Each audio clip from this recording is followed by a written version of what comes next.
It was May 30th, 2017. A regular day for many, but for players of the online MMORPG Tree of Savior, it would be a day of great significance. Nobody knew at the time, but the world of Tree of Savior would never be the same after this particular day. Thousands of players would be banned, the forums exploded, and the in-game economy would get shattered to a point of no return. This is the story of how a seemingly good system change would turn into a bug that broke the game.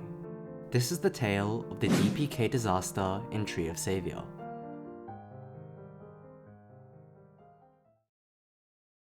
Before going into the events of that day, however, we need to go over some background information. What is Tree of Savior? Tree of Savior was an MMORPG that was published in 2016 by Nexon. In Korea, Japan, and Thailand at least. It was published by another company called IMC in other parts of the world. The game was developed by Kim Ha-kyu, the creator of Ragnarok Online, and was first revealed under the name Project R1 at HanGameX in 2011, and was dubbed the spiritual successor to Ragnarok. Now, there's two main versions of this game, similar to MapleStory. The Korean server, which I guess is what you can call the original version of the game, and the international servers, which are a bit behind the Korean servers in terms of updates and content. For this story though, we'll only be talking about the international version because this event didn't occur on the Korean server. The international version was released through Steam as a Founders Early Access game on March 28, 2016, and then became a free-to-play title on April 28, 2016. The game's Western release was rough to say the least. There was initially a decent amount of hype for the title due to its great inspiration from Ragnarok, which a lot of MMO players had a deep sense of nostalgia for. But on launch, the game suffered from a variety of serious bugs and FPS issues, causing the player base to tank early on, never quite to recover. Even after about only 3 to 4 years of the game's release, the player base had already shrunk to a few thousand when compared to its launch, which had around 40,000 players in the first few months. But anyway, the game itself was a bit old school in its core mechanics. What I mean by that is that rather than aiming to rush to endgame to do current content, the game spreads out the content and progression over a long time, so the goal was never really to reach the endgame but rather to enjoy the journey. The game was developed with a design that accounted for a much higher player base than what actually was, and it started off with a grandiose level cap of 300, and had a massive selection of maps, quests, and NPCs for the players. Each of the maps had their own channels too. If you're a Maple player, you know what this means, but for players of other MMOs, these were like instances or layers. So due to the massive amount of areas to explore, the channels, and the lack of players to actually occupy these spaces, it wouldn't be uncommon for you to be in a map all by yourself for hours on end. The game was insanely grindy, as expected of a Korean RPG. To get stronger, you had to level and get better gear. Leveling took hours upon hours, and farming for the best gear or rare materials were also quite tedious. But this was an integral part of the Tree of Savior experience. Gear and power isn't everything though, as I'm sure we're all aware, the true endgame of any MMO is transmog. Looking good is just as important, if not more important, than being powerful, and it's always the rare cosmetic items that run the in-game economy in these games. And well, Tree of Savior was no exception. And it was through a player's relentless hunt for a specific rare cosmetic item that the secrets of Tree of Savior's drop system would come into light. A player by the name of Rena Kurosame had been on the hunt for an item called the White Ribbon Decoration Boater, a cute little hat that supposedly dropped from an early map in the game, but it was so rare that no one had ever seen it in the international servers. They documented their journey on a forum post that they made, over 50,000 kills on the mob, trying to get the item with screenshots of their kill count, conversations with support asking if the hat actually even truly existed, and an increasing amount of meme posts as the OP spiraled into madness under the weight of their endless quest. This post picked up a lot of traction, as players also wanted to know if the hat truly existed, or just because they found the thread entertaining. As a result, many other players joined in this journey, also trying to obtain the legendary hat and sharing their progress. And it was through these efforts that the community started noticing a trend in the game's item drops. As I mentioned before, since players would tend to farm alone on maps for hours on end, this created a bit of an unprecedented situation where players could accurately gather data on drop rates without interference from other players. And it turned out there actually was, surprisingly, a pattern to the drops. As more players successfully acquired the legendary hat, the community began to become more sure of their hypothesis. Through the shared efforts of the community and a lot of data collection, they came to the conclusion that only some items in the game use the typical random drop rate that MMO players are used to. For the rarest and most valuable items in the game, Tree of Savior used a different system, which would come to be known as drops per kill, or DPK. DPK is quite simple really. Essentially, on each map is a selection of monsters that can spawn, and obviously each of those monsters have their own loot tables. For most of the common items, this would be a percentage chance drop rate like we're all used to. However, these monster kills were also tracked by the server. Each monster had their own kill count within individual maps and channel combination. So for example, monster A kills on channel 1 of the woods map would be separate than channel 2 on the same map of the same monster, and so on. It didn't matter which player killed the monster, as long as the monster was killed, it would contribute to the kill count. And once a specific number of monster kills were reached, a specific rare item would be guaranteed to drop the next time that the monster was killed. Then afterwards, the counter would reset. Now, DPK had its pros and cons. On one side, you're never completely at the mercy of bad RNG because you know that if you farm enough, eventually the item will drop. But although very slim, there's also the chance that you spent hours farming 4,999 mobs out of the 5,000 needed, and some random guy coming through just snatches your drop. To add on to this, Tree of Savior also had weekly maintenance, which also reset the counter. So depending on the number of monsters needed to be slain, it can get pretty difficult to get to that one particular item within a week. Okay, I've spent the last 10 minutes talking about Tree of Savior and its DPK system. Now I think we're ready to talk about the chaos that would happen on May 30th, 2017. IMC would apply a new patch to the game addressing some complaints about the DPK system. More specifically, DPK ratings will no longer be reset when a server is restarted for maintenance purposes or abnormally. Basically, this means that the kill count for DPK will no longer be reset every time the server went down. If you killed 9,999 goblins before server maintenance, the count will still be at 9,999 after the server goes live again. This was a pretty good change since it meant that those items that took an absurd number of kills would be much easier to obtain, since you're no longer limited to a 1 week time frame. It was a good time to be a Tree of Savior player. Unfortunately, however, this update did not go according to plan, and over the course of a singular week, the Tree of Savior economy would collapse. Thousands of players would be trade locked and banned, and the servers would undergo multiple instances of emergency maintenance. The first hint that something was wrong came in the form of a particularly rare and high demand item called the Battle Bracelet. The Battle Bracelet by itself isn't all that, but it was one of the crafting materials needed to craft the endgame item Sissel Bracelet. Apart from the Battle Bracelet, all of the other mats required to craft the Sissel Bracelet were fairly easy to get, and so the value of the Battle Bracelet was very high. It turned out to be almost as high as the Sissel Bracelet itself, hovering around 10 million silver, which at that point was a lot. As you can probably guess, the Battle Bracelet was a DPK drop, but the kill count for the item was actually pretty small. It only took about 500 kills as compared to the 100,000 kills for the White Ribbon Decoration Boulder, but of course there was a catch. The Battle Bracelet only dropped from a monster called Gallic, and Gallic only spawned in 2 maps in the entire game, and in both of those maps you could only have about 3 Gallics spawn at any given time, with several minutes between each spawn. Gallics also would only appear alone, so they would appear on extremely far corners of the map. In short, trying to farm them was a long and tedious experience despite the low DPK number. Until all of a sudden, it wasn't. When the May 30th patch came through, players started noticing that a lot more Battle Bracelets were being sold on the community market. It wasn't just a couple of bracelets, it was a suspicious amount. Eventually, it came through player gossip that the game's DPK drops had been messed up by the patch, and that certain items were dropping more frequently than they should be. There were other items too that were affected by this, but the Battle Bracelet was by far the most valuable and the most noticed by the community. It's uncertain how frequent the drops were exactly, but they were common enough to make a significant shift in the game's economy. Battle Bracelet prices were plummeting, and the players were not happy. Fast forward 2 days later, on June 2nd, IMC would announce an emergency maintenance to fix this game-breaking bug. On May 30th, 2017, we had announced that DPK ratings will no longer be reset when a server is restarted for maintenance purposes or abnormally. However, we have found that there were issues where the DPK of certain items were found to be abnormal. As such, the lower DPK ratings will be fixed during this maintenance.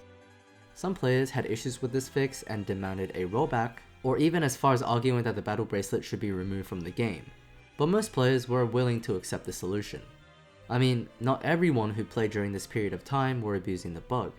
Some were legitimate players, and so a rollback would also harm these innocent players. Though the game's economy had been damaged, true, knowledge of the bug hadn't spread quickly enough to truly turn the community upside down. So this, all in all, was a decent solution, and all would be resolved. Except, not really. So that emergency patch on June 2nd, it didn't actually fix anything. Instead, it somehow made everything worse. How this happened or why it happened has been a mystery since, as none of the IMC staff has ever come forward and explained what went wrong. But regardless, we can speculate. Here's a theory that many players speculated. Items were still dropping in the usual DPK style, but for some reason the kill count was significantly lower for only some items. Many of these items were rare and desirable items coming from popular farming maps. We also know that the patch on May 30th was to remove the weekly reset of DPK kill counts, meaning that the server would need to save the kill count before the maintenance in order to correctly reapply that number afterwards. And so the conclusion that many players came to is that instead of carrying over the kill count from before maintenance, they somehow overwrote the starting number for the counter. For example, if the kill count for the battle bracelet was at 450 before the May 30th patch, hitting 500 and dropping the item would reset the kill count to 450 instead of 0. Now, whether that theory is true or not, we'll never know, but it would explain what happened after the emergency patch.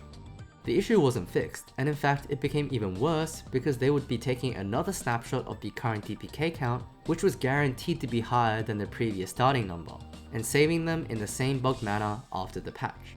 Except this time, people already knew about the previous bug and was about to exploit it for massive profit.